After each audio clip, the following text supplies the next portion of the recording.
Donnie and Dolly. The team is supported by ableauctions.ca. Closing your business? We can help. Monday, and all of our guests today, including Paul Dolan, sponsored by Basant Motors. Basant is the home of No Tax November. Let Basant pay that pesky GST on your next vehicle purchase. Stop by their dealership located at 16315 Fraser Highway in Surrey, or check them out online at Basant Motors, BASANTmotors.com. I love the people who support this show. Yeah. Not just our clients, not just everybody who works here, but our viewers and listeners, Yeah. first and foremost. The best. I said Saturday's game at BC Place might have been the best ever sporting event at BC Place. We've had quite a few comments in our Bayside inbox. Don, what are you talking about? 2010 gold medal game. Yep. Sidney Crosby, game winner, in overtime. It was at Rogers Arena. BC Place. Or Canada Hockey Place, whatever they called it at the time. Love you, okay? But, hey, we make mistakes here once in a while. Oh, we make a ton. Whitecaps analyst Paul Dolan joining us now in the wake of the Whitecaps penalty kicks victory in the playoffs over LAFC on Saturday. Paul, thanks for doing this, sir. How are you? I'm awesome. Still coming down a little bit from that game Saturday night. That was something else. One of the, if not the best, as you say there, got to be a contender for a top event ever there. We were at the Miami game earlier this season, and that was phenomenal as well. Sold out stadium to watch the Whitecaps crush Lionel Messi, the best player in the world, and Inter Miami on their way to the CONCACAF Champions Cup. But there was something special about this game. Obviously a playoff game for the MLS Cup, but also just the adversity that the Whitecaps had to overcome in this game. I think that more than anything else, it really ramped up when the injury happened to Halbuni. And then it was 9 against 11, and Sebastian Berhalter, giving it this to the crowd to get them egged on. And I think that's when it just amped it and put it over the top for one of the most exciting sporting events I've ever been in my life, never mind just at BC Place. Dolly, is your head spinning? Yeah. Wasn't this team supposed to be moving? I mean, back in December, put up for sale and talk about them, relocating. I mean, heck, that conversation was going on a couple of weeks ago, as a matter of fact, with Don Garber in town. What's your reaction to all that, and how things have turned around so quickly in positive fashion? Yeah, it's amazing to think at the start of the season, going back as far as when Vanni Sartini was let go as well, because I really liked Vanni, and I thought, they had a good thing going with him. But what foresight from Axel Schuster to see that, we want to ramp this up, even that just a little bit more. But it was a bit of an unknown, Jesper Sorensen coming in. But what he's been able to do on the field, I think, has just raised the awareness of what this club means to the community and how important it is that the Whitecaps don't leave. And so I think even the ownership has seen that as well. With a winning team, the interest is just spiked. And then you put them over the top with Thomas Mueller coming in. And that, I think, has just changed things even more tenfold to what they were with a great soccer playing regular season. You bring in a player like that of world stature that also embraces the city so much that he's invested, so you're invested. I don't think we've seen anything like that since the 1970s and early 80s Vancouver Whitecaps, when you had players of that type of quality. It just puts it over the edge that little bit more. So to go from the ownership wanting to sell the team, possibly, that the rumor was maybe leaving Vancouver, I guess there's still the threat of that if they don't get the stadium and sort some things out. But it just is in such a much better place than even a few months ago. How much did you enjoy the Whitecaps' first goal, Paul, with Takioka coming up, with the long-range kick to set it up?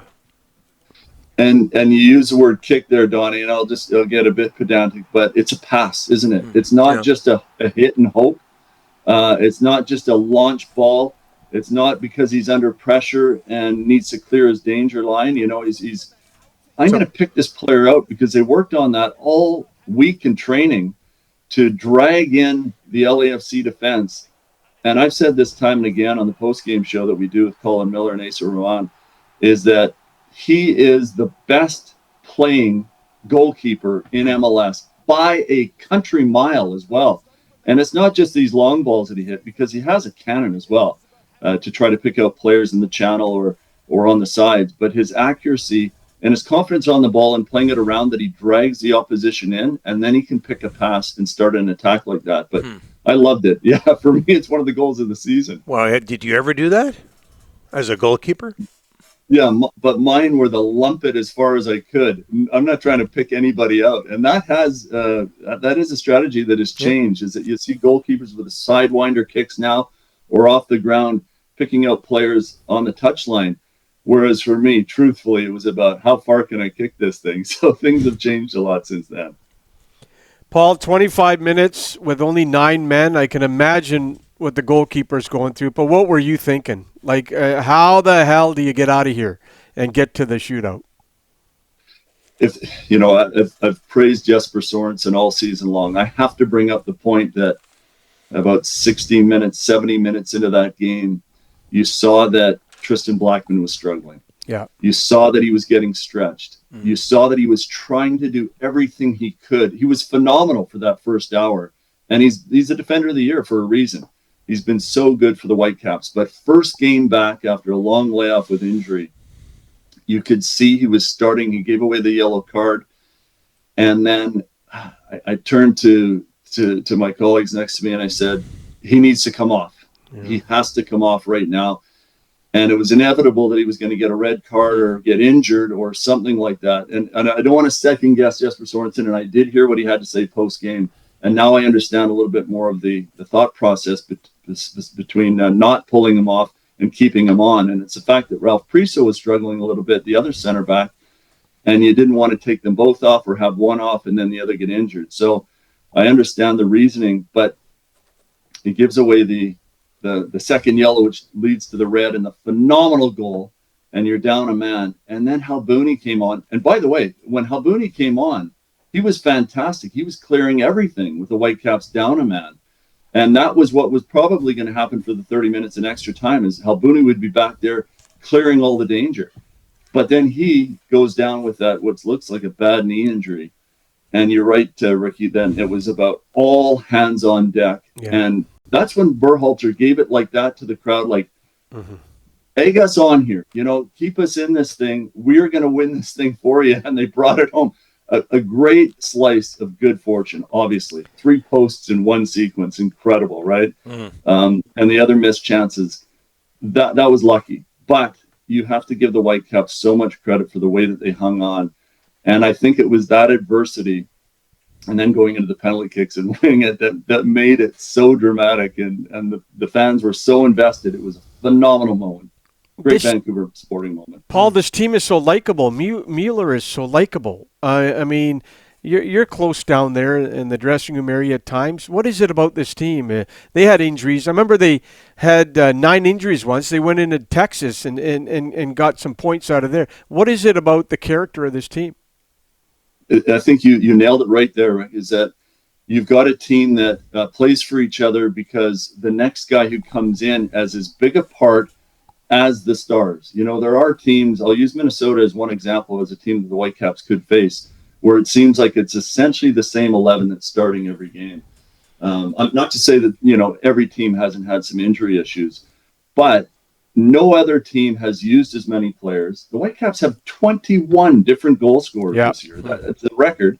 And it's a testament to how each player has committed and given something to step into a situation where maybe your best player isn't there. So they've had to kind of bond together and galvanize, and playing in all these different competitions as well has meant that more players have gotten more minutes, and they've worked hard under Jesper Sorensen's system to come together and play for each other. And they are very, very likable. And when you have your star player come in, a designated player who so often comes in, might not even speak the language or want to try to assimilate, or maybe is, thinking he's above the league. But Thomas Mueller has done everything to ingratiate himself with Vancouver sporting fans, going out to, some of the other events in the city and being a great teammate. The first thing he did when they won the penalty kick shootout was to go back to Bilal Habouni, who is forlorn on the touchline, injured, and make sure that he was okay. It was something else, wasn't it? But that's just the type of guy he is. And that is wearing off on the rest of the team that already had a ton of character. Go Minnesota, or be careful what you wish for. San Diego versus Minnesota tonight. Winner plays the Whitecaps. So Minnesota wins. That West final is in Vancouver, and that's what we're all hoping for from a sporting perspective. I know that the ticket sales already, not knowing whether it's going to be in Vancouver or not, because obviously the odds would be in favor of San Diego hosting the Western Final, winning tonight. They've had an incredible first campaign, topped the West. And it's just disappointing from Vancouver's point of view that if they had just scored one more goal against Dallas, of course they were man down in that final regular season game, they'd be hosting regardless. But in any case, you get a sense too that the Whitecaps can win anywhere. But I'd love to see it back here, obviously. So it is go Minnesota tonight. Rick's so excited he's already got his request in for free tickets to the Whitecaps. So that's how excited people are in this town. That is an anomaly. That's incredible, Rick. I'm glad that you're actually going to go to a game. Hey, but I don't think Bobby did you a service or his club a service. You know, it's on just Apple TV now. You don't need a bunch of wires. You don't have to pay extra. But it was still a hassle, Paul, to get it going. Not really. Yes, it was. It's a pain in the ass. And Paul, with the Lions and the Canucks, I go to TSN, the game's on. That's it. But do you have Apple TV? I do now because I had to get it on Saturday. It's ridiculous. So you have Netflix, though? Yes. I love Netflix. And it's easy. And it's easy to go to, right? Dolly. You're talking to the wrong guy. He doesn't know how to record this show. I don't even know how to get a podcast in the car. Apple TV is just not. It's not going to happen without the help of his wife and kids. I'm an old guy, Paul. Just give me BCTV. That's all I want. Well, check is no, check TV. Check's probably a good idea too, Paul. Yeah. Okay. Thanks for this, Dolly. All right, fellas. Take care.